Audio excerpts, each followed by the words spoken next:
Salve, salve, galera. Bom dia, bom dia, bom dia dessa segunda-feira, Cerração Baixa, Sol que Racha.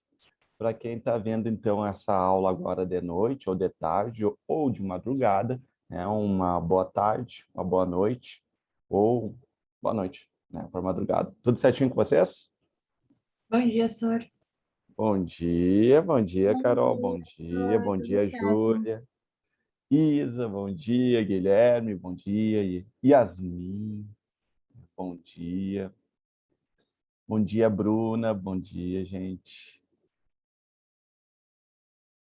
Bom dia, Marina. Bom dia, bom dia. Pessoal que está aí, tudo de bom? Compartilhando aqui nossa tela da aula de hoje. Cadê?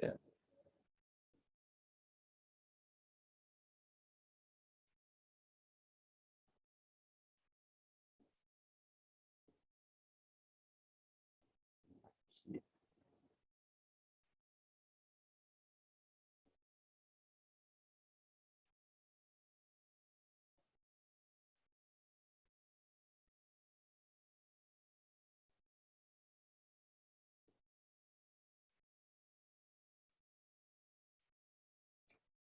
Só organizando aqui minha área de trabalho, para a gente começar a nossa brincadeira.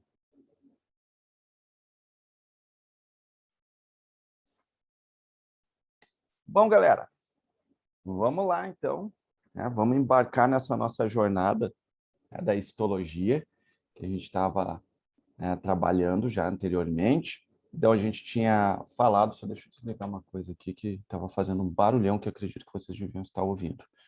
Prontinho, melhor, até para mim. Tá?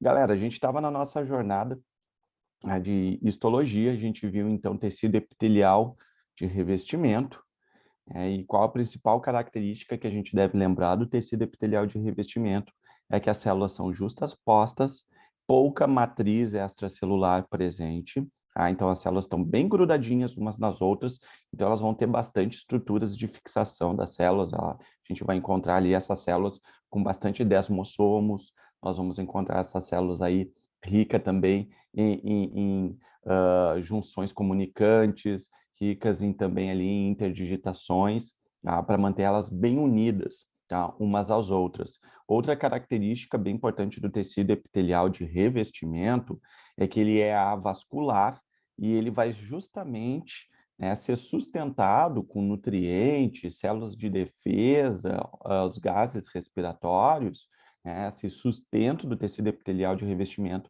ele vai se dar através do tecido conjuntivo propriamente dito, que sempre vai estar próximo, ligado a ele para dar esse suporte. E são justamente esses tecidos que a gente vai começar a falar hoje, na aula de hoje. Também vimos que o tecido epitelial ele pode ser dividido entre o revestimento, que foi esse que eu acabei de comentar com vocês, e nós vamos ter aí o tecido epitelial glandular, que vai dar origem às glândulas do nosso corpo. E esse tecido epitelial glandular, a gente pode classificar eles quanto à função das glândulas. A gente basicamente vai ter duas classificações. Nós vamos ter a classificação de glândulas endócrinas e glândulas exócrinas. E eu frisei muito com vocês na aula passada, que é muito importante vocês saberem diferenciar quando é uma glândula exócrina de uma glândula endócrina. Então, na glândula endócrina, vou pegar a glândula endócrina, que daí, por exclusão, a gente já sabe que o resto é tudo exócrino. Na glândula endócrina, a substância secretada, produzida e secretada por ela, é liberada diretamente para a corrente sanguínea. Ponto. Tá? Glândula endócrina, a sua substância, o seu produto, só vai para a corrente sanguínea. Ponto final. Não tem mais nada além disso, tá bom?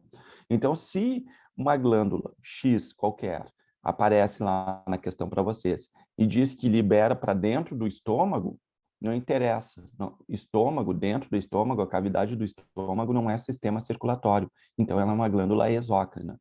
Se ela libera para o intestino, não interessa que é dentro do teu trato digestório, é exócrina. Glândula endócrina somente para o sistema circulatório. Isso aí a gente tem que deixar bem claro aí, não esquecer desse detalhe muito importante. Bom, a gente viu que as glândulas exócrinas, agora indo para as exócrinas, ainda podem receber 3 classificações quanto à forma como as suas células secretoras liberam produto de secreção. Então, a gente viu que existem as glândulas merócrinas, exócrinas, merócrinas, cujo a substância secretada é só, né, o produto de secreção. As suas células se mantêm intactas. Tá? Nós vamos ter as glândulas exócrinas apócrinas, cujo um pedacinho da célula acaba sendo também produto de secreção. Tá? Então, essas são as apócrinas. A parte de cima da célula secretora acaba se desligando e indo junto com a substância secretada. E nós vamos ter as glândulas exócrinas holócrinas. E essas aí, então, toda a célula secretora acaba indo junto com o processo de secreção. Ela se rompe, liberando toda a matéria de secreção e junto vai ela, né? Porque ela se rompe toda, ela se desmancha. Tá? Então, essas são as glândulas holócrinas. Tá? Então, essas 3 classificações aí pode aparecer aí para as glândulas exócrinas. Pode aparecer para o Enem essas classificações? Não, acho pouco provável, muito pouco provável. Tá? A gente vai ver que essa parte de histologia, propriamente dito, não é muito cobrado no Enem, ele é mais cobrado, às vezes, em associação com fisiologia humana, que será o nosso próximo tópico, tá bom? Próxima frente, né? Pode-se dizer assim. Beleza? Bom, dando continuidade aqui, vamos para os tecidos conjuntivos. Esse aqui, sim, às vezes aparece um pouco mais no Enem, em questão de histologia, tá? Então, nos tecidos conjuntivos, o que a gente vai ter de diferente em relação ao tecido epitelial? Primeira coisa que a gente deve, né, tomar, né, é que os tecidos conjuntivos, esses tecidos conjuntivos, eles vão ser vascularizados.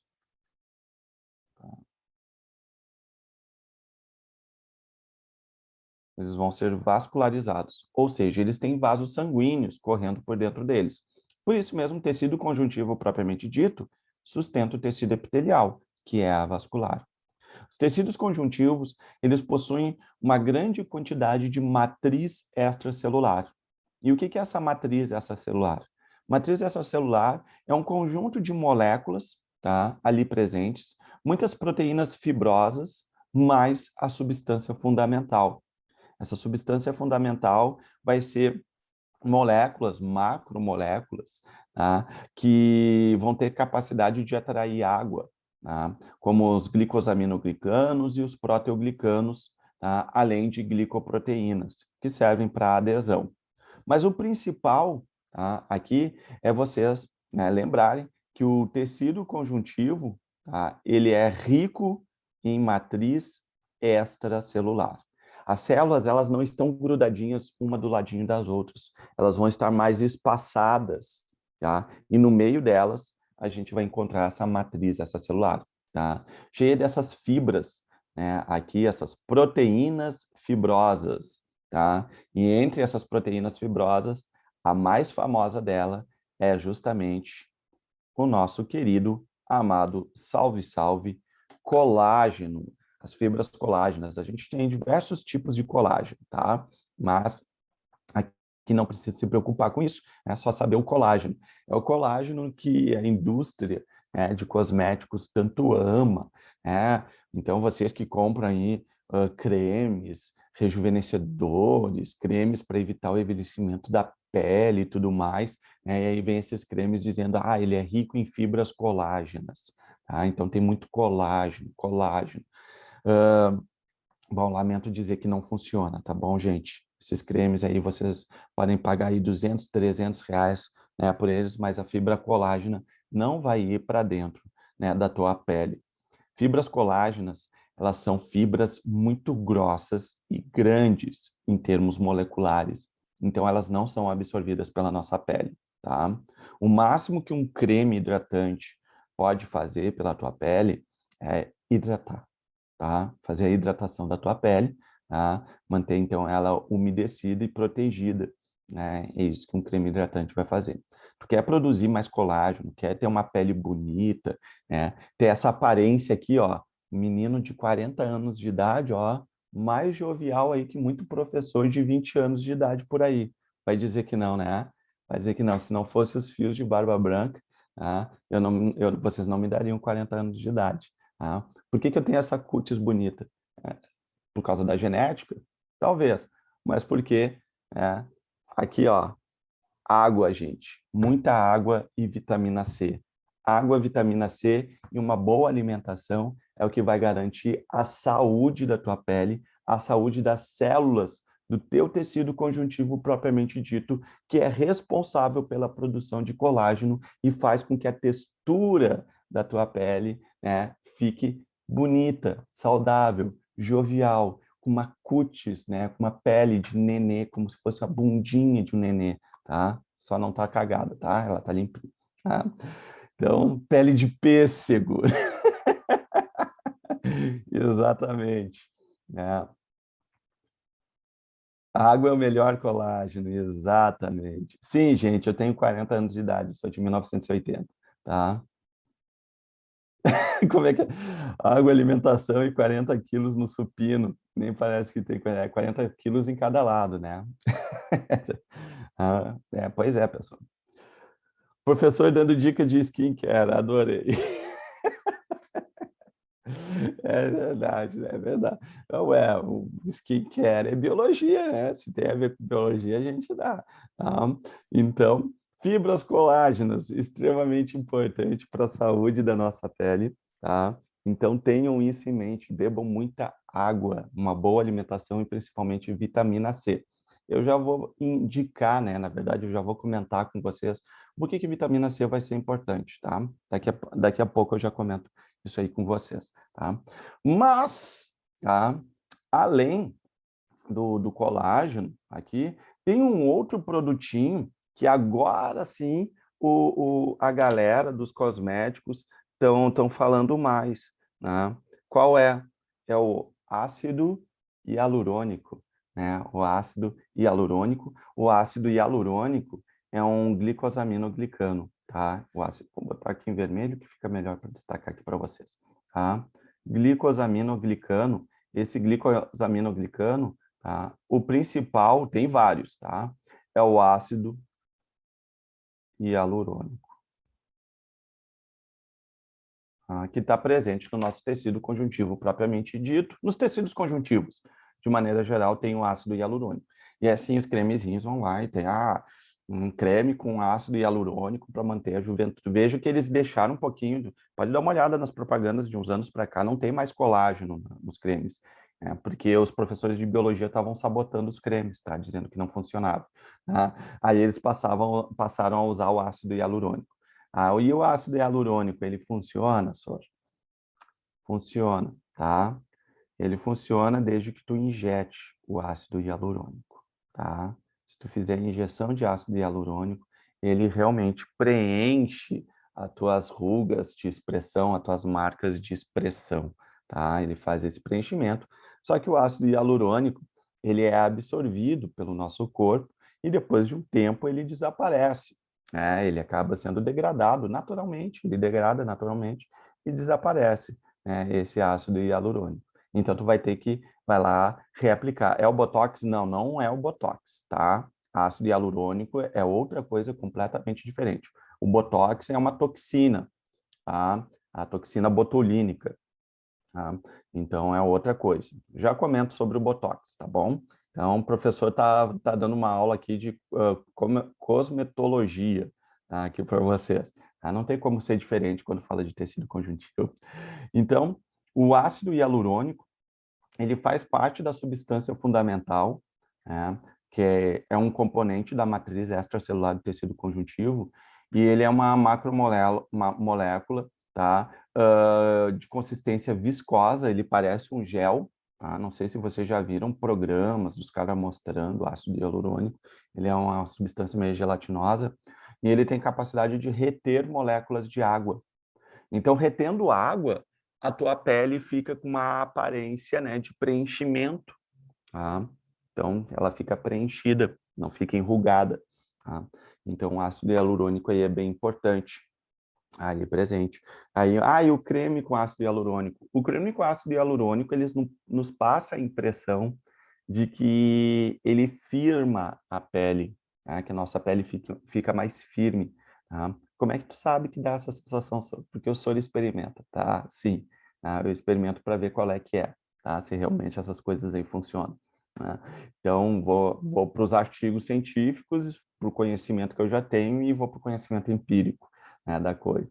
Então, o que acontece? Como esses cremes têm ácido hialurônico e têm substâncias hidratantes, né, mucilaginosas ali, quando tu passa na pele, tá, elas vão fazer a hidratação, é legal, né, fazer a hidratação, e esse ácido hialurônico, ele fica como se fosse uma película sobre a tua pele, né, causando aquela sensação de que a pele fica esticadinha, sabe? É a película que fica ali de ácido hialurônico, mas depois ele sai, tá? A partir daí tu fica usando, tem que usar todo dia. É isso aí. Aí, como tu usa todo dia, tu cria o hábito de usar todo dia, tu pensa que tá rejuvenescendo por causa disso, tá? Mas não é por causa disso, tá bom? Então, tá aí o SOR sabotando a indústria de cosméticos, tá? Ácido hialurônico que funciona é aquele que tu injeta, tá? Injeta ali nas rugas, ali faz tratamento estético aí, tá? De injeção de ácido hialurônico. Beleza? Bom, dito isso, tá? Nós vamos ter ainda, né, presente, tá, de fibras no nosso tecido conjuntivo, as fibras reticulares e as fibras elásticas. Bom, vamos aqui a um detalhamento rápido, tá? Mais funcional. Tá? O Enem, quando ele cobra alguma coisa, ele cobra mais a funcionalidade das estruturas. Vocês não têm que decorar isso aqui. Vocês têm que saber a função deles. Então, olha só.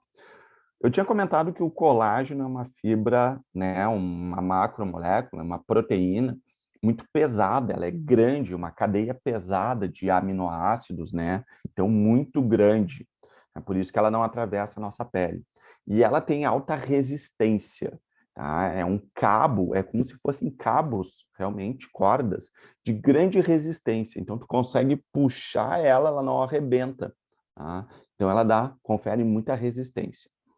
Já as fibras reticulares, o nome já diz, reticular, retículo. É retículo endoplasmático? Não. O que significa retículo? Retículo é pequena rede. Tá? Retículo é uma pequena rede. Então, eles formam redes. Tá? Essas fibras reticulares formam redes, né, justamente para estruturar, né, os tecidos do nosso corpo, né, fazer uma malha, né, de retenção nos tecidos do nosso corpo. Reticulares formam rede. E as elásticas? Bom, né, dou um bombom para quem adivinhar qual é a função das fibras elásticas, tá bom? Deixo aí a pergunta no ar, tá bom? Fica por vocês. Tá? Fibras elásticas, elasticidade, como o nome já diz. Tu pode esticar e depois larga, ela volta, né, para o lugar sem problema nenhum. Beleza?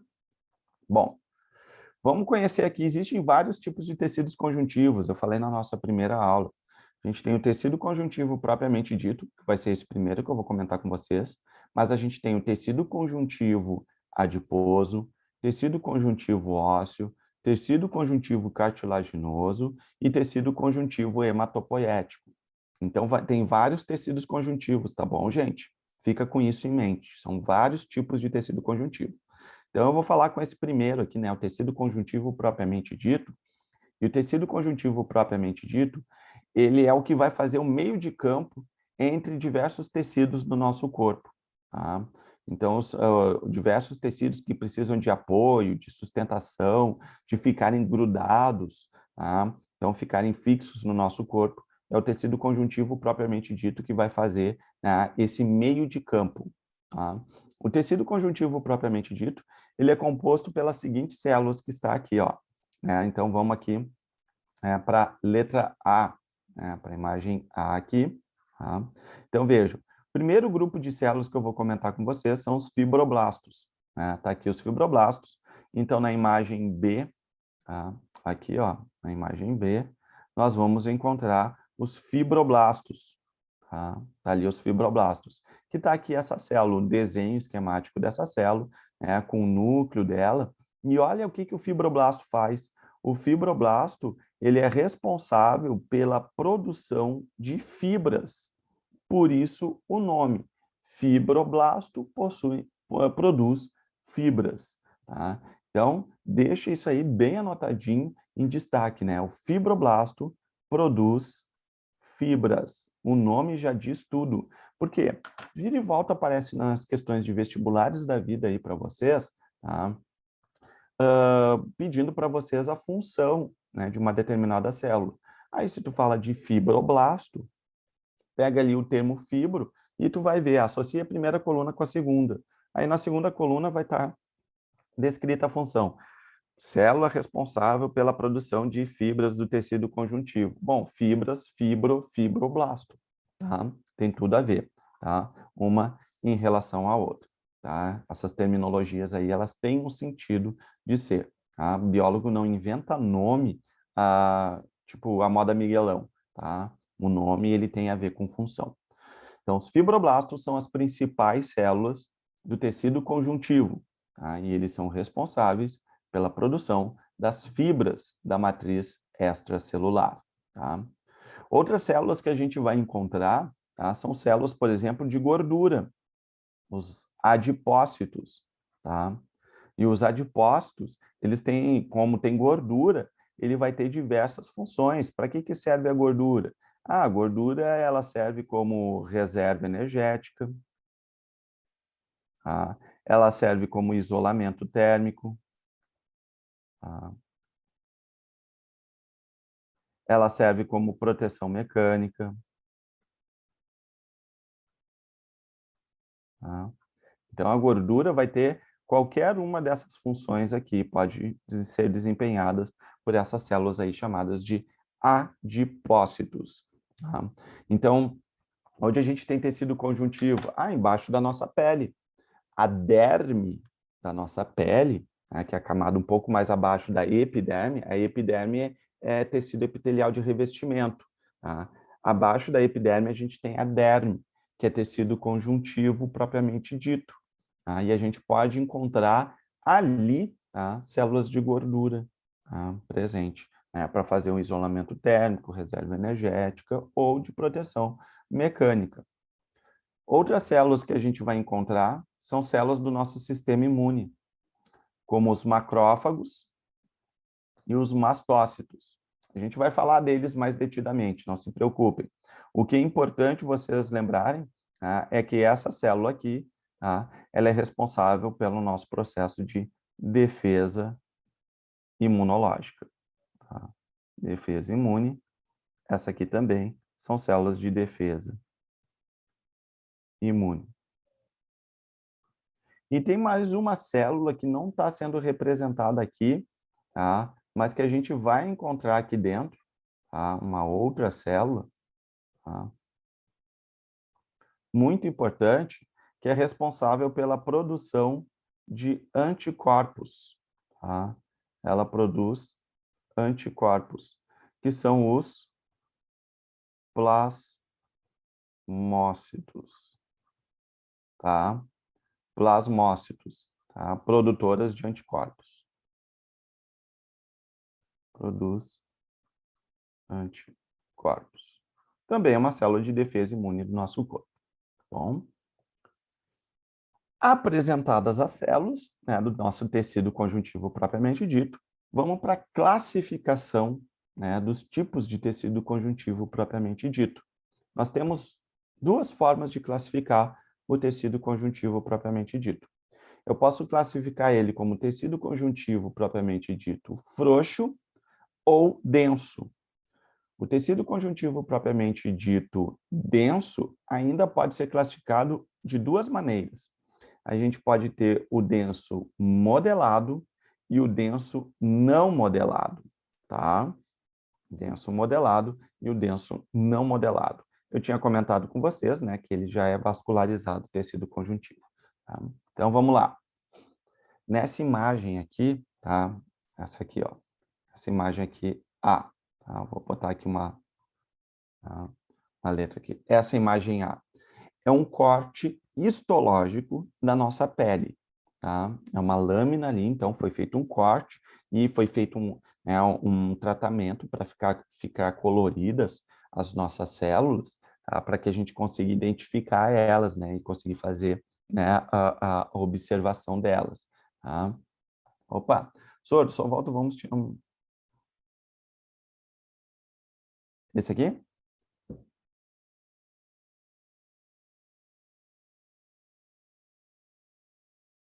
Beleza. Tá? Então, prontinho. Então, olha só. Nessa imagem letra A aqui, que eu mostrei para vocês, vejam que eu tenho a epiderme, tá? E aí, só repetindo o que eu já tinha comentado anteriormente. A epiderme é um tecido epitelial de revestimento, tá? Tecido epitelial de revestimento. E ele é, né, estratificado. Veja que a gente tem várias camadinhas de célula. Como é que tu sabe que tem várias camadas de células, Sor? Tá? Essas bolinhas mais escuras, estou pintando, opa, eu estou pintando algumas, tá? Aqui para vocês. Cada uma delas, tá? É um núcleo celular. Tá? Então vejam que a gente tem várias células em várias alturas aqui, tá? Então são, né, vários estratos, é estratificado. E aqui em cima, tá, a gente tem ali a queratina. Isso aqui é a queratina. Tá? Essa parte descamando aqui em cima, ó, é a queratina. Um pouco mais abaixo, tá, nessa região abaixo da epiderme, a gente encontra o tecido conjuntivo propriamente dito. Tá? Essa região aqui mais embaixo, tá, que vai daqui até aqui embaixo, é o que nós denominamos de derme. Tá? Então, essa parte é a epiderme, que é um tecido epitelial de revestimento, e logo abaixo é o tecido conjuntivo propriamente dito, denominado na nossa pele, tá, de derme. E aí, olha só que interessante, a gente pode ter duas camadas diferentes, de tipos diferentes de tecido conjuntivo propriamente dito. Essa aqui, ó, observe como ela é mais clarinha, tá? Ela é mais clara, tá? E essa de baixo aqui, ela é mais pintada, é mais escura, até parece aqueles quadros do Monet, assim, né? Que tem aquelas pinceladas, né, meio que circulares, tá? Ali, então ela é mais densa. Por isso que a gente chama de tecido conjuntivo denso, e esse aqui é tecido conjuntivo frouxo. Por quê? O frouxo, ele tem menos fibras colágeno. Então, no frouxo, eu vou ter, tá, uma menor quantidade, vou botar assim, concentração de colágeno. Tá? Uma menor concentração de colágeno. Se tem menos fibras colágenas, a gente tem mais água, tá, ali presente, tem mais ácido hialurônico, né, que atrai água, etc. Então, ele fica mais fofinho, tá? Mais delicado. Tá? Já no tecido conjuntivo denso, a gente vai ter aqui, tá, uma maior concentração ou quantidade, tá, de colágeno. Tá? Então, ele tem uma maior concentração de colágeno.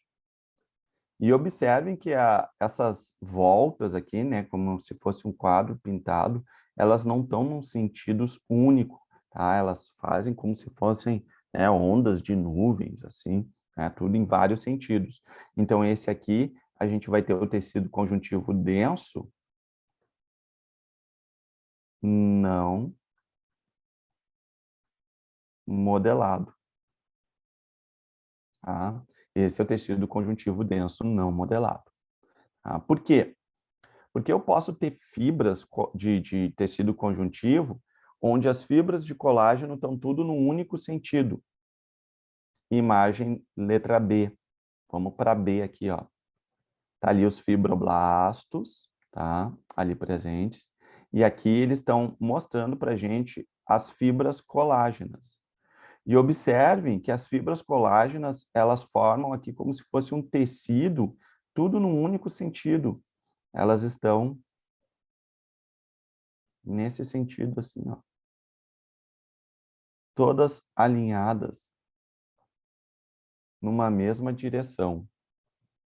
Então, esse aqui é o que a gente vai chamar de tecido conjuntivo, propriamente dito, denso, modelado,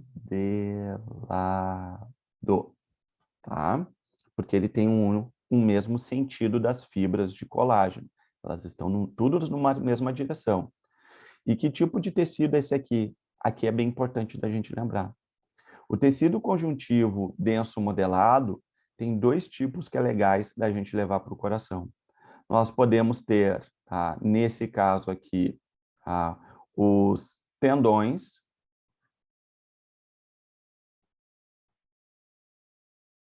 e os ligamentos, tá? Tendões e ligamentos, tá? Tendões e ligamentos são tecido conjuntivo denso modelado. E aqui eu vou botar um asterisco. Tendão.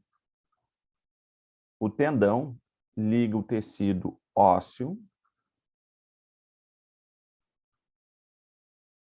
ao músculo. Tá? Os ligamentos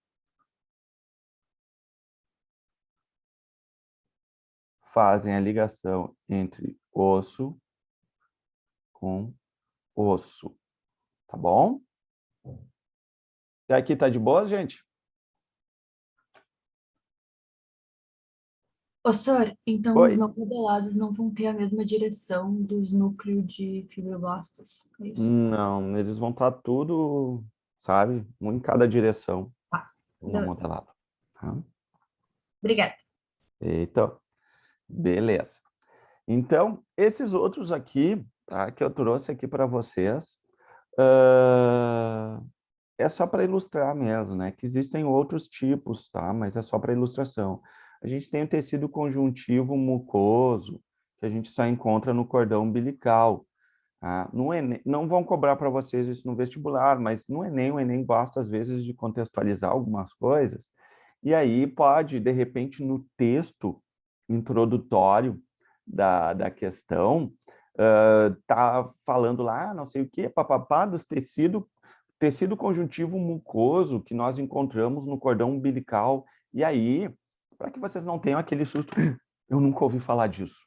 E agora? Não se preocupe, tá? O tecido mucoso no cordão umbilical é um tecido conjuntivo propriamente dito, tá? Só que ele tem, né, uma consistência bem mais delicada que o frouxo mesmo, tá? Então a gente chama de mucoso, né? A gente tem o tecido conjuntivo elástico, tá? O tecido conjuntivo elástico aqui, que a gente encontra principalmente nas nossas artérias, tá? Também não se preocupem com isso, né? Então, o máximo que pode acontecer aqui, ó, tecido conjuntivo elástico. Quais fibras da matriz extracelular vocês esperam encontrar em maior quantidade? Tem três tipos de fibra: colágeno, elástica e reticular. Qual dessas três vocês esperam encontrar em maior quantidade no elástico?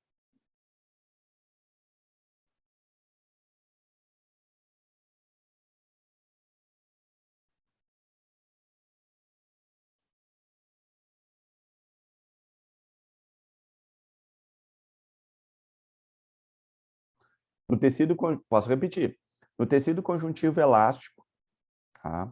Quais tipos de fibras na matriz extracelular que a gente vai encontrar em maior quantidade? A gente vai encontrar maior quantidade, o colágeno, reticular ou elástica?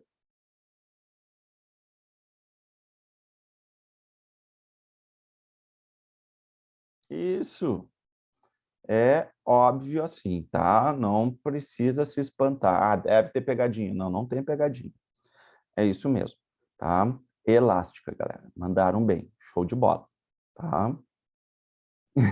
É tão lógico que parece que pode ser errado, né? Não, gente, tá? Na biologia, os termos, eles já remetem à função, né, e às características das estruturas, tá? Então, tá aí para vocês, tá? Tecido... Pegadinha tem na física, tem na matemática, tem na química, tá? Aí tem pegadinha. Na biologia, não. Tu consegue identificar os termos no nome da estrutura, tu, né, vai tranquilo, tá? Nessa relação. O problema é quando tu confunde os termos. Aí dá problema mesmo. É. Bom, aqui ó, tem um denso não modelado, né? Outro denso não modelado também aqui, ó, que eu tinha colocado nesse cantinho. Vejam que as fibras estão tudo, né, em diversas, né, orientações aqui. Né? Tem umas maiores, né? Essas aqui estão para cá, essas viram para cá, sim, ah, essa aqui está assim. Então, essa aqui está fazendo isso aqui. Tá? Então, vejo que a gente tem, né, as fibras em várias direções diferentes, né, e no tecido conjuntivo denso modelado, fibras colágenas, tá? Então, tudo na mesma direção. Tá? As fibras colágenas, todas estão na mesma direção. Beleza?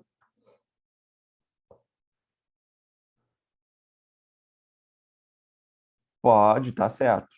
A Sor, tá certo falar que as fibras de colágeno no denso não modelado são desorganizadas? Sim, pode falar. Pode falar isso aí, sem problema nenhum. Tá?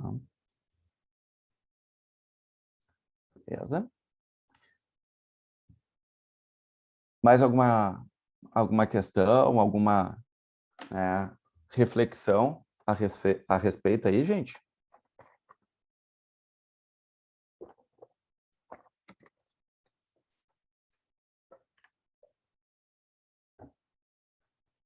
O que tem ali na... Ah, sim. Ah, o VS é vaso sanguíneo? Sim, VS é vaso sanguíneo. Tá? Eu não tinha visto aqui que eles tinham colocado, tá? Esse VS aqui, vou deixar anotado aqui, ó. Vaso sanguíneo. Tá?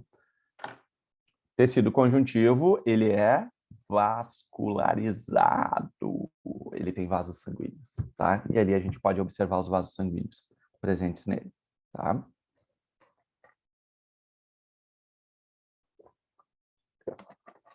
Não é só no frouxo, tá bom? No denso também pode ter vasos sanguíneos, tá certo? É que ali no corte só estava aparecendo no frouxo.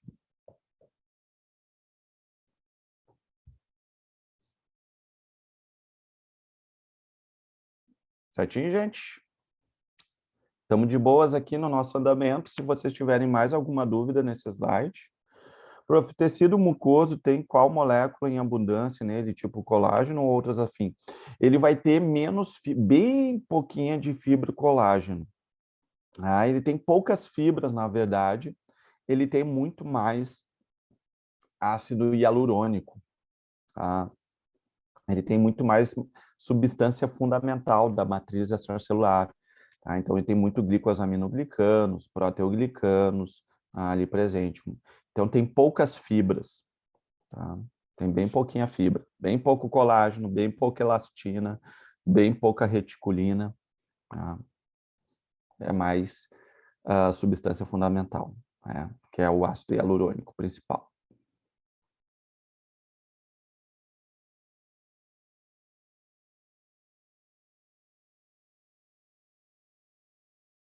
Foi?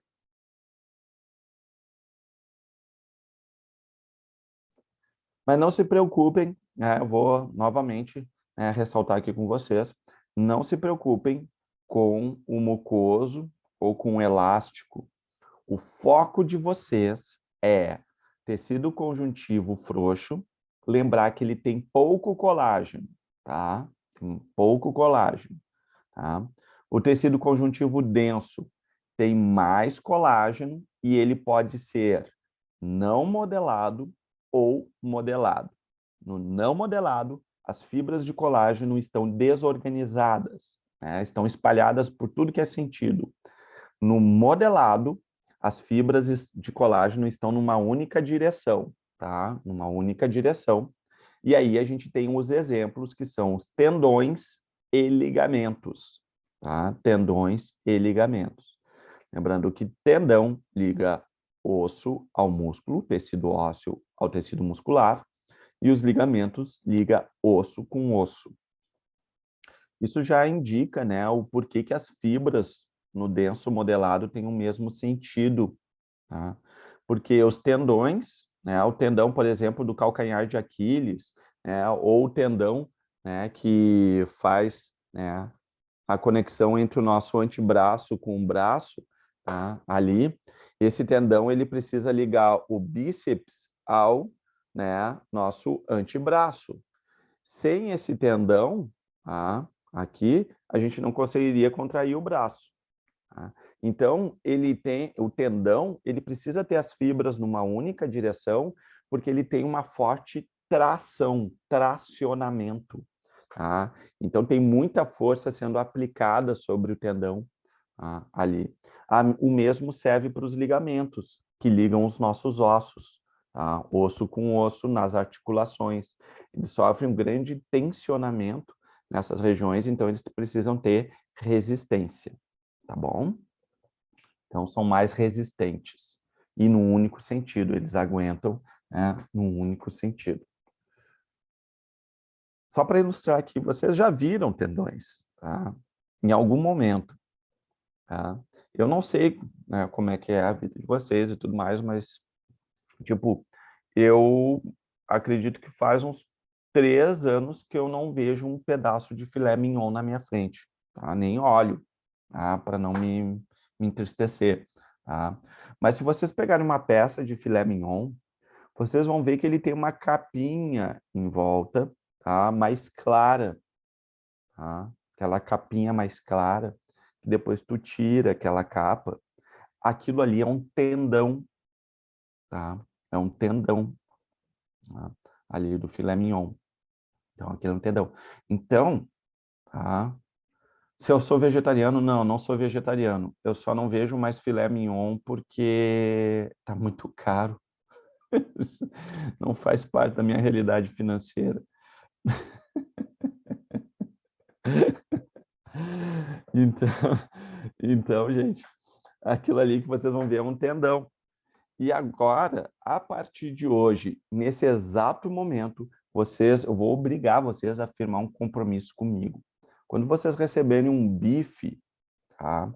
No prato de vocês, e aí tu cortar e tu vê aquela coisa mais dura, fibrosa ali, né? Que geralmente não é algo agradável, vocês jamais, a partir de hoje, vocês nunca mais vão falar: esse bife está cheio de nervo, porque aquilo ali não é nervo. Aquilo ali é tecido conjuntivo, propriamente dito, denso, tá bom? Então, vocês vão dizer, bah, olha só, esse pedaço de carne não tá legal. Ele está cheio de tecido conjuntivo propriamente dito denso, tá bom? Então, vocês vão falar isso a partir de agora. Eu falo isso para minha mãe, eu apanho, né? Mas apanha recheado de saber, tá? Apanha com gosto, tá? Com conhecimento, né? Então, defendendo o conhecimento científico a partir de agora, tá bom, gente? Então, a partir desse momento, sinta-se como se vocês estivessem na Idade Média, tá? Tomando uma surra por portar o conhecimento científico, tá bom? Tá bom? Então, a partir de agora não existe mais bife nervoso, tá? Não é mais bife cheio de nervo, tá? Não é mais isso. É um bife cheio de tecido conjuntivo propriamente dito denso, tá bom? É isso que vocês vão falar a partir de hoje. Estamos combinado? Não esquece disso, tá? Você vai ver que vai ajudar na hora da prova depois, tá? Gente. Bom, vamos para o próximo tecido conjuntivo. Tá? Vamos falar do, né, amado salve salve, ou ao tão odiado, né, tecido adiposo. Tá? O tecido adiposo também é um tecido conjuntivo, tá? E sendo um tecido conjuntivo, né, só deixa eu ver uma coisinha aqui.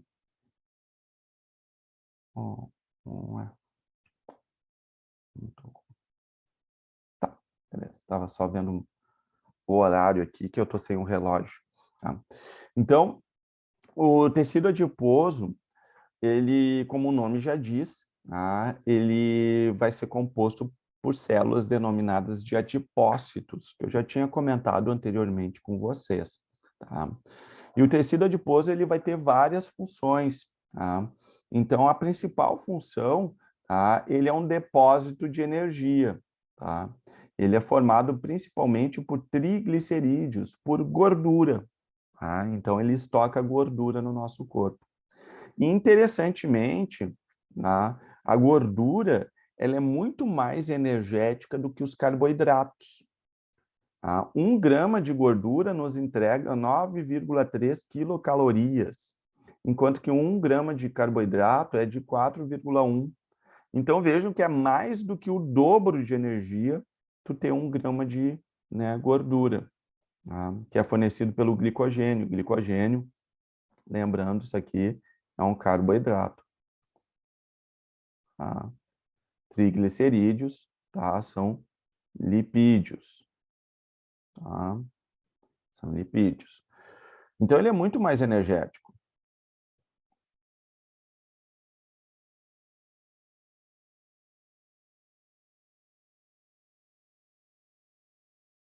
Tá.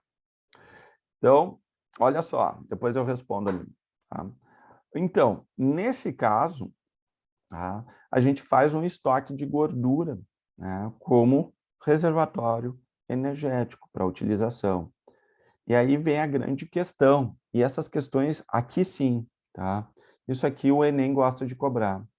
Tá? Vou botar um Enem aqui, ó. O Enem.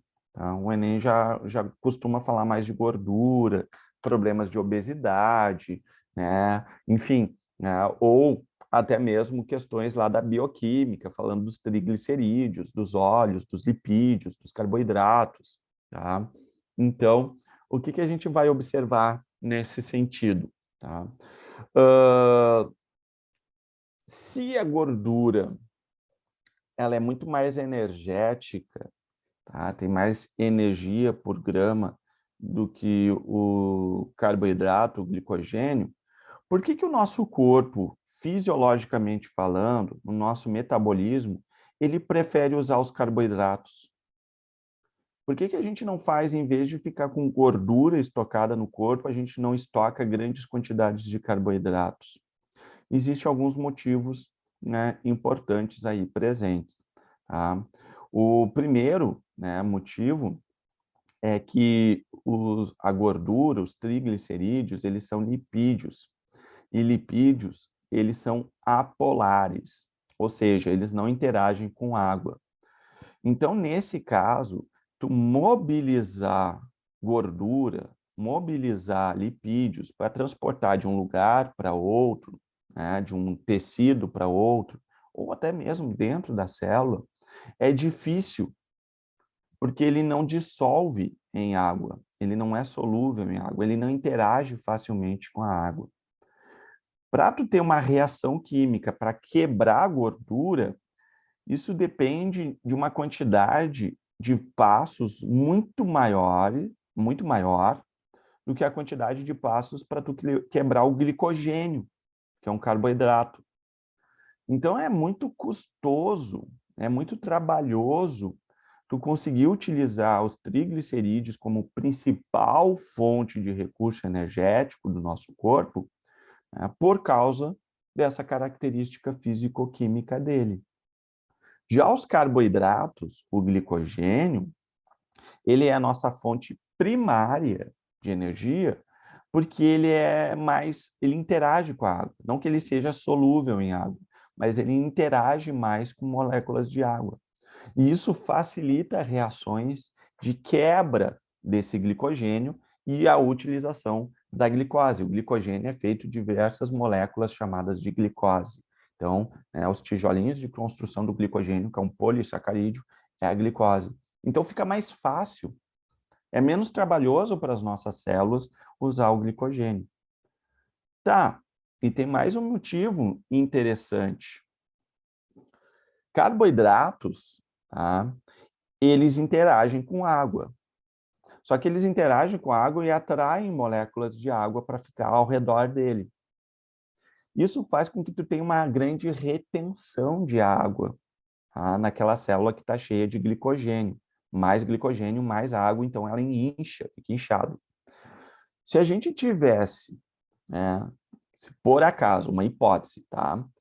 Se teoricamente, em vez de a gente ter gordura, essa quantidade de gordura que geralmente é estocada em média no nosso corpo, tá? Se essa quantidade de gordura fosse convertida em carboidratos, a gente precisaria em torno de 5 a 6 vezes mais água dentro do nosso corpo, né, do que a gente tem. Ou seja, a gente precisaria de muito mais recurso hídrico e isso causaria um inchaço extremo no nosso corpo, né, esse excesso de glicogênio. Então, como os triglicerídeos, que são lipídios, não interagem com água, são hidrofóbicos, tu não precisa de grandes quantidades de água para manter essas moléculas estocadas. Eles vão ser utilizados como um recurso secundário de energia, tá? Então, é o nosso recurso secundário de energia. Tá? Então, vejam, todo esse momento de fala aqui apresentado para vocês, vocês não vão encontrar em livros, não vão encontrar em lugar nenhum. Tá? Isso é um desdobre do conhecimento de base. Qual é o conhecimento de base? Que triglicerídeos, que lipídios são apolares e que, né, o glicogênio, apesar de ser um polissacarídeo, tá, ele interage melhor com água. Tá? Então, são desdobres desse conhecimento de base. Tá? A aula fica gravada, depois, se vocês quiserem revisar, vocês revisem. Esse conceito aí é bem interessante, né, da gente levar para o coração. Tá? Deixa eu ver aqui que surgiu perguntinha. São porque os lipídios são hidrofóbicos também. Exatamente. Exatamente. Tá? São porque... Exatamente, Bruna. Porque os lipídios são hidrofóbicos. Tá? Deixa eu ver aqui uma coisa. Sim, o carboidrato é o alimento mais importante para melhorar o rendimento do atleta que gasta muito? Exatamente. São os carboidratos. Tá? Os carboidratos são nosso recurso primário de energia, de recurso para gerar energia no nosso corpo, tá bom? Mas os lipídios também são importantes, tá? Os lipídios têm suas funções importantes também, tá? Para um atleta. Tá? Por quê? Porque os hormônios esteroides, tá? Eles são feitos à base de colesterol, e colesterol é um lipídio. Tá? Então, também tem importância. Claro, não é se entupir, né, de gordura, né, mas ele tem a sua importância também. Bom, feita essa explicação, né, dentro da questão energética e fisiológica, vamos para outro ponto, né, da importância do tecido adiposo, que eu já tinha comentado ali com vocês. Tá? O tecido adiposo, ele pode ser utilizado, né, como isolante térmico e de proteção mecânica. Tá? Na nossa pele, a gente tem a camada, então, a epiderme, que é tecido epitelial de revestimento, e nós temos a derme, que é tecido conjuntivo, né, propriamente dito, que daí pode ser ali o denso não modelado ou o frouxo. Tá? Abaixo, a gente tem uma camada de gordura, dependendo da região, uma camada de gordura que a gente vai chamar de hipoderme. A hipoderme não pertence à pele, tá? É uma camada mais abaixo, tá, da pele. Essa hipoderme, ela é uma camada de tecido adiposo em que alguns animais ela vai ser bem grossa, bem desenvolvida, como, por exemplo, nas baleias. A baleia tem uma hipoderme com muita gordura, tá? Bem grossa, uma camada bem grossa de gordura abaixo da pele. E para que que serve? Baleias, os cetáceos, de maneira geral, tá? Eles vivem em águas frias, em grandes profundidades, né? A temperatura é muito baixa, né, da água. E para que eles não percam a temperatura do corpo para o meio, existe esse isolante térmico, essa grossa camada de gordura, que é um isolante térmico, impedindo a perda de calor para o meio. É como se fosse uma caixa de isopor embaixo da pele. Tá? Então, tecido adiposo serve de isolamento térmico. Nos ursos, né, um urso polar também, ele vai ter uma grossa camada na sua hipoderme. Os elefantes, tá? Os elefantes também, tá? Os elefantes também têm uma grossa camada de gordura abaixo da pele, como isolante térmico. Só que daí é o contrário. Tá? O que que vai acontecer? Esse isolante térmico ali, tá? Nos elefantes é justamente para quê? Do lado de fora é muito quente. Então, é para que essa temperatura do lado de fora não passe para dentro e cozinhe o animal, né? Literalmente, né? A parte interna, para manter a temperatura interna do corpo ok, né? Na melhor temperatura possível. Né? No javali, serve mais para estoque, tá? É estoque de energia. Tá? O javali é mais estoque de energia, tá? Do que isolante térmico. Bom, então, a gente tem essa aí função, né, de estoque, né, de isolante térmico, né, para alguns animais. E proteção mecânica, tá? Da proteção mecânica, tá? Pensa o seguinte, né? Aquela coisa mais maravilhosa e gostosa do mundo, né, que a gente encontra, tá? Ali, tá? Nas patinhas, né?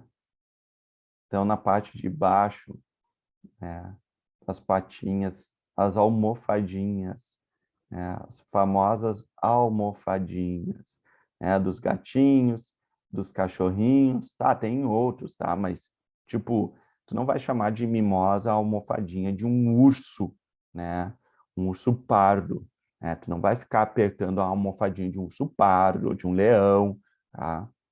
Poder, tu pode, eu não recomendo, tá? Mas de gato, de cachorro, né, tu fica apertando aquela almofadinha, aquela coisinha gostosa, né? Aquilo ali é o que a gente chama de coxim, tá? Coxim, tá, é uma estrutura, tá, que serve para amortecimento de impacto. A gente também tem coxins na palma da mão, só que, claro, é bem menor, né? Uma menor quantidade, e na sola do pé, no calcanhar, a gente tem um coxim bem desenvolvido até. Tá? Então, esses coxins estão cheios de gordura, de tecido adiposo, que serve de proteção mecânica para aliviar o impacto. Tá? Então, é para aliviar o impacto. Então, a gente tem aí o tecido adiposo nessas regiões. Diz que o leão dá para apertar uma vez só. Exatamente.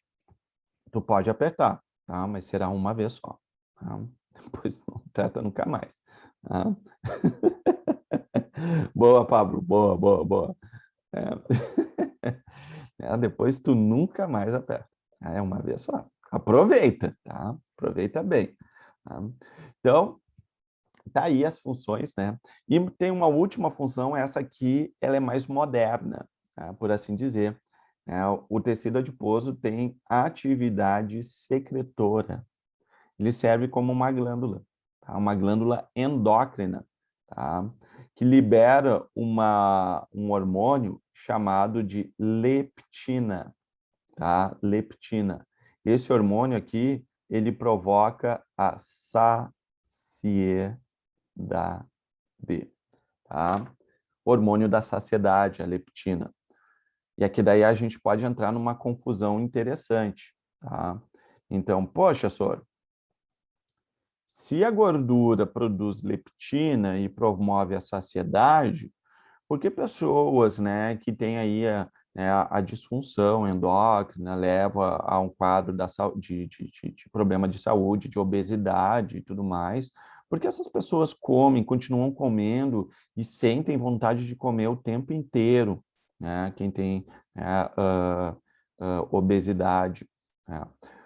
Isso ocorre devido a um evento, um fenômeno parecido com a diabetes. Como assim? Quando a gente tem um estoque de energia legal, tá? Eu digo, né, de gordura, tecido adiposo legal, o normal, né, nesse sentido, é essa gordura liberar leptina, né, de qualquer maneira, pouca ou muita gordura, ela libera leptina, sinalizando o nosso cérebro, mais especificamente o nosso hipotálamo, sinalizando para o hipotálamo que o estoque de energia do nosso corpo está ok, que tu não precisa mais comer, que tu pode diminuir a tua ingesta calórica, tá? Tu pode diminuir a tua ingesta calórica, não há necessidade, né, de tu continuar comendo grandes quantidades de calorias, tá? Isso é o percurso natural das coisas. Só que o que que acontece?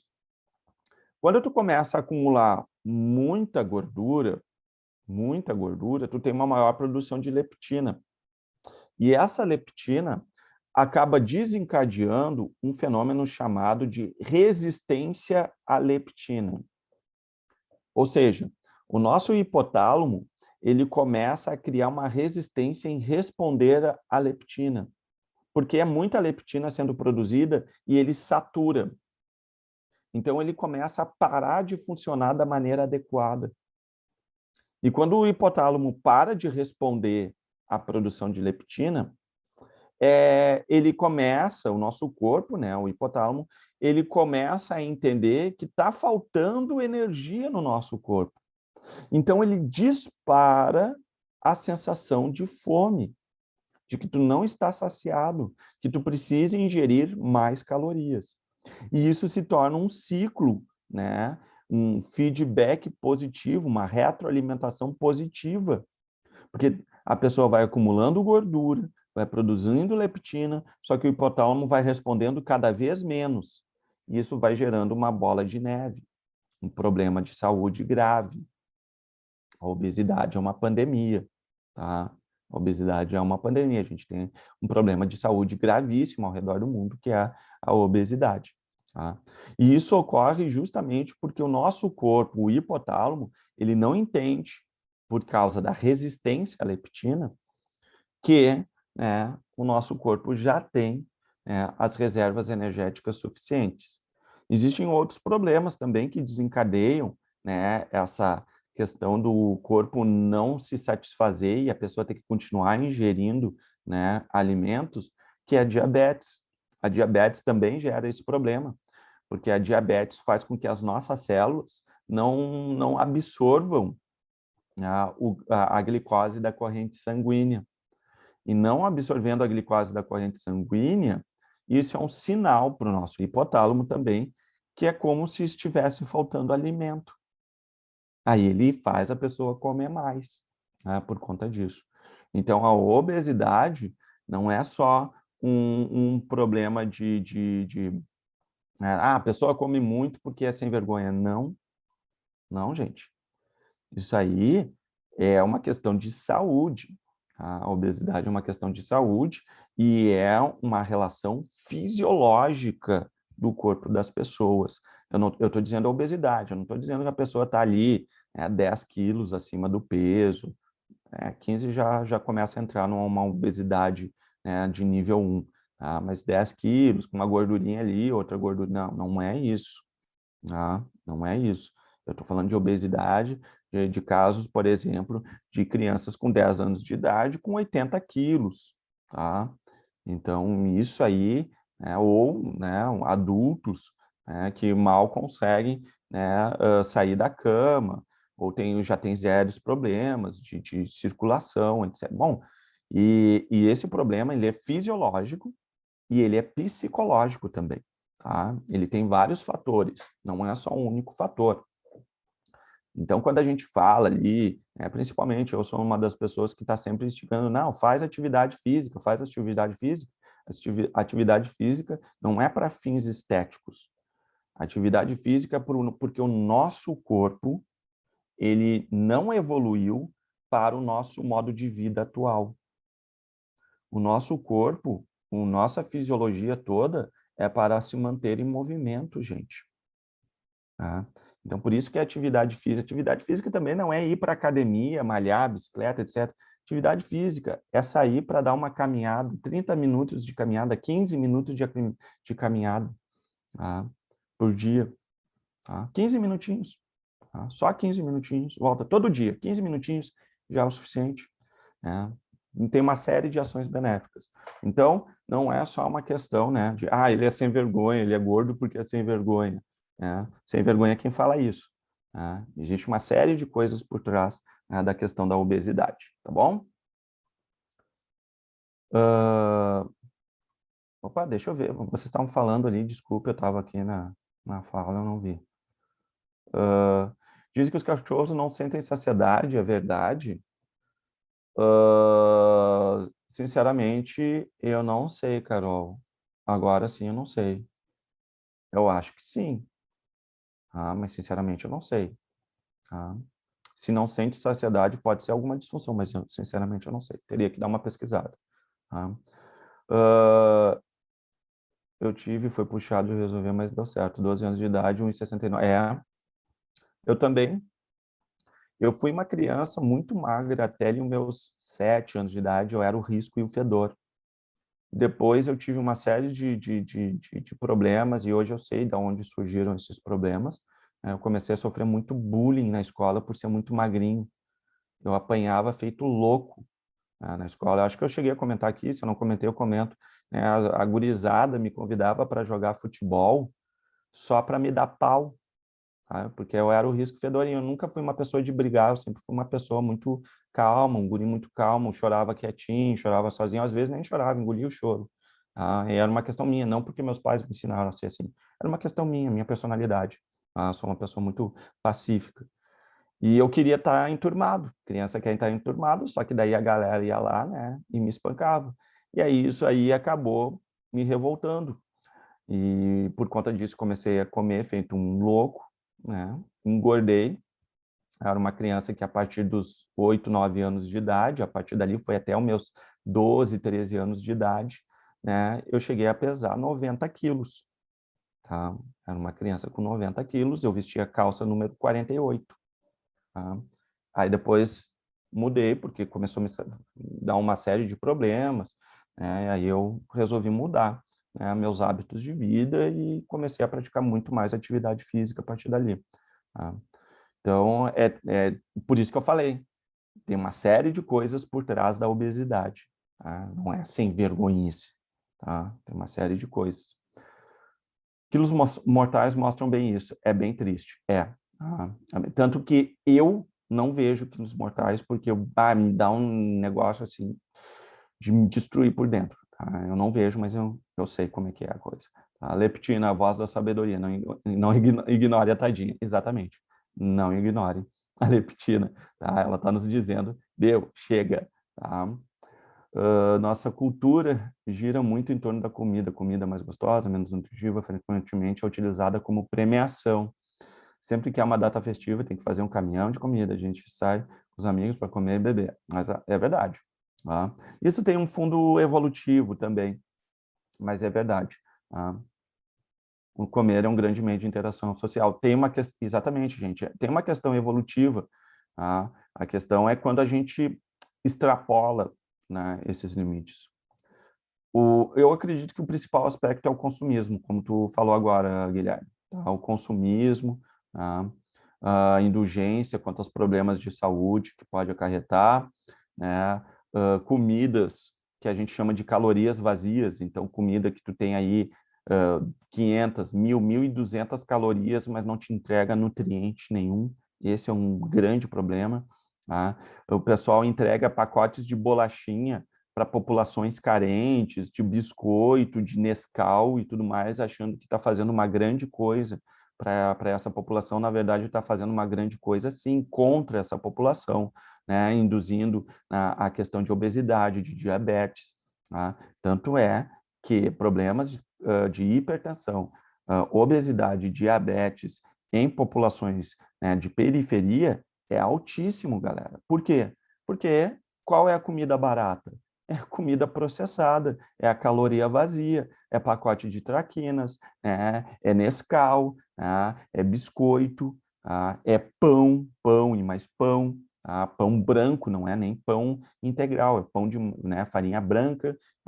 Então, olha só quantas questões sociais existem por trás dessa relação, né, de saúde ali envolvida. Não tem como separar, na verdade, né? Eu era gordinho, ainda fui crescendo e secando, agora sofro no frio. Os magrinhos sofrem no frio. É. A calça era mais larga do que comprida. Era, cara. Era tenso. Tá? É foda. Entrega 2 batatas que alimentam muito mais. Exatamente. Mais ou menos nesse sentido aqui. Tá? Mais ou menos nesse sentido. Tá? Opa. Bom, beleza. 10h13. Bom, dito isso, galera, tá? Eu estava pensando agora, me dei conta, né? Eu penso, não, eu vou pegar, eu vou dar uma aula bem atenta à biologia. Eu não consigo, gente, desculpa, tá? Aí sempre dá uma atrasada no conteúdo, no meu andamento, mas eu não consigo ser diferente, tá? Voltando, então, aqui para biologia stricto sensu, por assim dizer, tá? Vamos lá. Vascularização. Sim, o tecido adiposo é bem vascularizado, precisa ser vascularizado justamente para captar, né, a gordura e disponibilizar essa gordura e até mesmo a leptina, né, quando houver necessidade. Tá? Então, ele é muito vascularizado, não esqueçam disso. Tá? E a gente pode classificar o tecido adiposo de 2 formas. O tecido unilocular e nós vamos ter o tecido multilocular. Quem são os tecidos unilocular e multilocular? O tecido unilocular, tá? Ele é o que a gente chama de gordura amarela. Alguns podem até chamar de gordura branca também, tá? Sabe a capa da picanha? A capa de gordura da picanha? Tá? É essa aí. Ele é unilocular, tá? Tá aqui esse aqui, ó. Esse aqui é o unilocular. O porquê que ele recebe essa terminologia? Porque dentro dos adipócitos, que são essas células aqui que vocês estão vendo, existe somente uma grande gota de gordura, tá? Uma única grande gota de gordura. E no tecido unilocular, a gente tem, vou deixar anotado, uma única grande gota, tá, de gordura. E nós vamos ter também um unilocular, tá, poucas mitocôndrias. Tá, poucas mitocôndrias. Esse aqui é o unilocular. Esse aqui, o de baixo, tá, esse aqui, é o multilocular. Multilocular. Tá? É o multilocular. E qual é a característica do multilocular? Olha aqui, ó, mitocôndrias. Esses roxinhos aqui, ó, são as mitocôndrias. Vejam a grande quantidade de mitocôndrias. Então, as mitocôndrias vão estar em grande quantidade. Tá? Isso aqui é gota de gordura. Tá? Então, a gente vai ter várias e pequenas gotas.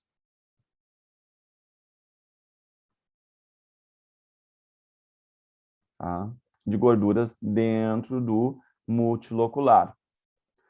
Pergunta.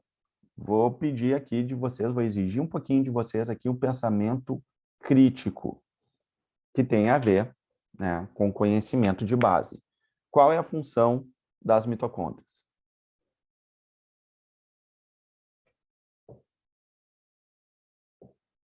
Isso, usina de energia, síntese de ATP. Então, o multilocular, ele serve para produzir grandes quantidades de ATP? Não. Nesse caso, não. O multilocular, ele é uma gordura que vai servir para quê? Produção. Tá? Produção de calor. Tá?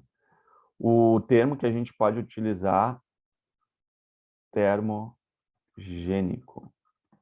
Tá? É para calor. O tecido adiposo multilocular, ele também pode ser conhecido como gordura marrom. A gordura marrom. Então, o que acontece?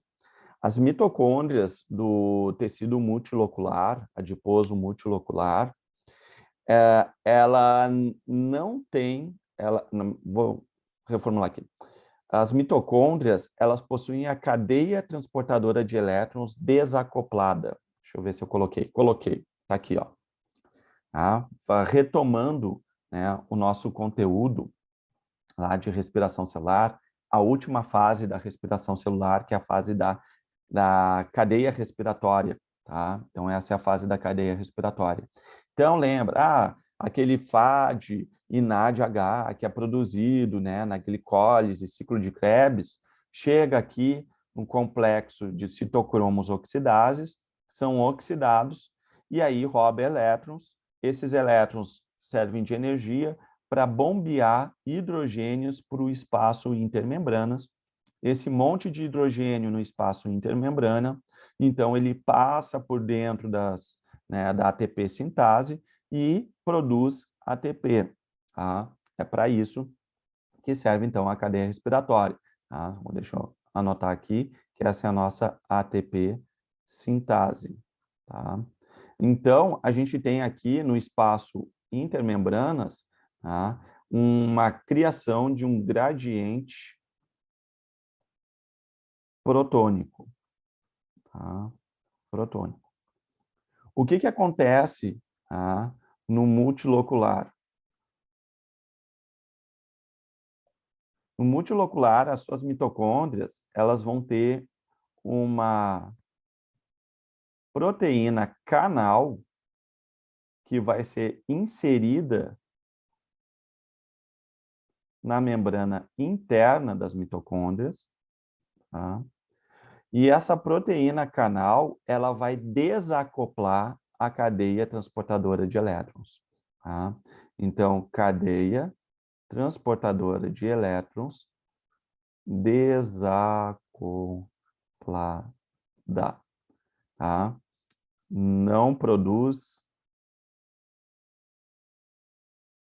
ATP, tá? Não produz ATP. Por quê? Porque esse canal aqui, ele permite com que os prótons passem para a matriz diretamente. Tá? Então, vaza prótons. É como se tivesse um buraco, tá, na membrana interna da mitocôndria. E se não tem o gradiente protônico no espaço intermembrana, não funciona a ATP sintase, não produz ATP. Mas a oxidação de NAD e de FADH continua funcionando. Isso continua funcionando. E essa oxidação de NADH e FADH, que extrai os elétrons, a energia dos elétrons acaba sendo liberada na forma de calor. Então, ela produz grandes quantidades de calor. Então, serve para aquecer o animal, né, que tem essa gordura marrom, para gerar calor para esse animal. Animais que hibernam têm bastante gordura marrom. A gente, quando nasce, Nós temos gordura marrom, principalmente no tórax, nas vísceras, nas costas, para justamente manter aquecido, tá, os nossos órgãos internos. Depois a gente perde, porque elas vão sendo consumidas e vão desaparecendo. Tá? Essa gordura marrom desaparece quando a gente vai crescendo. Tá? Ali pelos 2, 3 anos de idade, praticamente tu nem tem mais gordura marrom. Tá? Então, fica bem pouquinho. Tá? Então, ela serve para produção de calor. Como? Desacoplando a cadeia transportadora de elétrons. Certinho, gente? Bom, fechamos por aqui a nossa aula. Algum comentário, dúvida antes do nosso fechamento? De boas?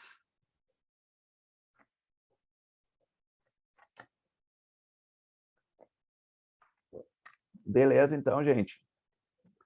Então, eu deixo aqui aquele forte abraço, um beijo no coração de vocês, uma ótima semana para todo mundo. Se cuidem. Tchau, senhor. Valeu.